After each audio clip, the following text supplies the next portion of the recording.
So let me ask you a question. What do ancient Egyptian gods and goddesses have to do with our current modern public school system?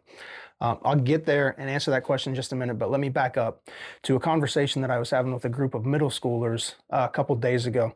So the conversation was based around if Jesus were living today, and obviously we are supposed to emulate the example that Jesus gave to us, but what types of people groups would he reach? Obviously, we see in the Gospels him going specifically to the outcasts of society, right? Children, women, the lame, the hungry, the Gentiles.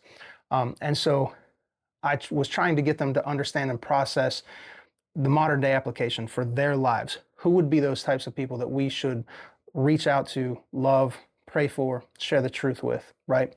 And one of those people groups that they brought up actually across the board was furries, right? And if you don't know what I'm talking about, it is people who have adopted what they call a fursona, basically this alter ego where they dress up as an animal and actually pretend to be a completely different personality than they are. I can't really say person because it's an animal.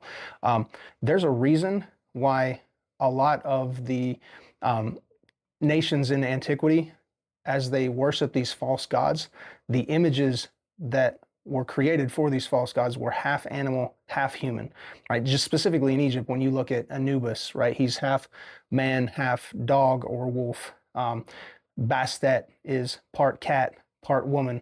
Tefnut also is a lioness, part woman. Set, Ra, I could go down through the whole list. And again, you could look at different cultures, the same thing. These demonic spirits that set themselves up in a place of God demanding worship,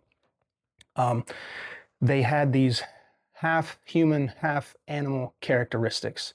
And in today's humanistic culture, where we have actually set man up on God's throne, it's the same demonic spirits just manifesting a different way.